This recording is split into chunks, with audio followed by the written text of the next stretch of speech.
नमस्कार। आज एउटा अत्यन्त महत्त्वपूर्ण जानकारी छ जुन चाहिँ नेसनल आइडी कार्डको बारेमा छ। राष्ट्रिय परिचय पत्रको लागि आवेदन दिनुभएका तर हालसम्म राष्ट्रिय परिचय पत्र प्राप्त नगर्नुभएकाहरूको लागि पञ्जीकरण विभागले एनआइडी डाउनलोड गर्न सकिने व्यवस्था मिलाएको छ। जुन चाहिँ ओरिजिनल कार्डको नै जुन छपाईमा आउनेछ त्यो कार्ड नै हामीलाई डाउनलोड गरेर राख्न मिल्ने व्यवस्था गरेको छ।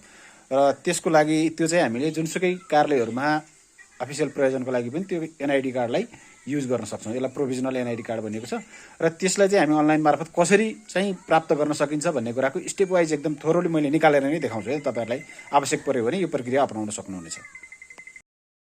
अब सुरुमा चाहिँ हामी जुनसुकै ब्राउजरमा जाउँ र ब्राउजरमा यो DONIDCR टाइप गर्नुभयो भने तपाईँको citizenportal.donidcr.gov.np बाट जाने हो। त्यो DONIDCR जानुभयो भने तपाईँहरूले यो हामी वेबसाइटमा पुगिहाल्छौँ। यसमा चाहिँ यो सेकेन्ड डाउनलोड योर एनआइडी भन्नेमा जानु हो। त्यसपछि यहाँनिर हाम्रो फुल नेम इन इङ्ग्लिस हैन र नेपाली जुनमा पनि टाइप गर्न सक्ने व्यवस्था छ। मैले यहाँ इङ्ग्लिसबाट युज गरेको छु। त्यसमा चाहिँ नाम अनि डेट अफ बर्थ र सिटिजनसिप इस्यु डेट है त नागरिकता जारी भएको मिति टाइप गर्नुपर्ने हुन्छ र त्यहाँ दिएको क्याप्चा टाइप गर्नुपर्ने हुन्छ। मैले यहाँ देखाइराखेको छु, यहाँ चाहिँ ब्लर गरेर देखाएको छु। अब यो क्याप्चा टाइप गरौँ। यो क्याप्चा मेरो अलिकति मिस्टेक भएको छ, फेरि अर्को क्याप्चा आउँछ, फेरि त्यसलाई हामी टाइप गऱ्यो भने भइहाल्छ। अब यो गइसकेपछि सर्चमा क्लिक गरौँ। अब हामीलाई यस्तो किसिमको सिटिजनसिप डिटेल सहितको हाम्रो एनआइडीको डिटेल एनआइडी नम्बर पनि यहाँ माथि दिएको हुन्छ टपमा, अनि फोटो सहितको सबै कुराहरू दिएको हुन्छ।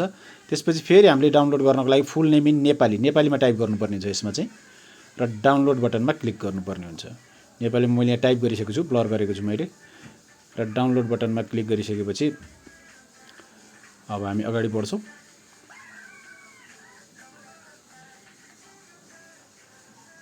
यसमा चाहिँ नेपाली अक्षरमा टाइप गर्नुपर्छ, रोमनमा अथवा युनिकोडमा नेपाली फन्ट बनाएर टाइप गर्नुपर्ने हुन्छ।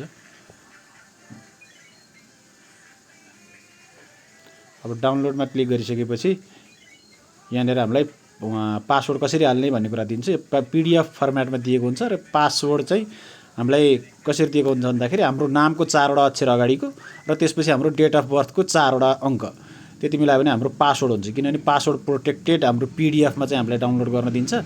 यसरी खोलिसकेपछि यहाँ हाम्रो एनआइडी कार्ड सम्पूर्ण विवरण भएको जुन हाम्रो छपाईमा आउनेछ त्यो कार्ड नै यहाँनिर हाम्रो PDFमा डाउनलोड हुनेछ है त।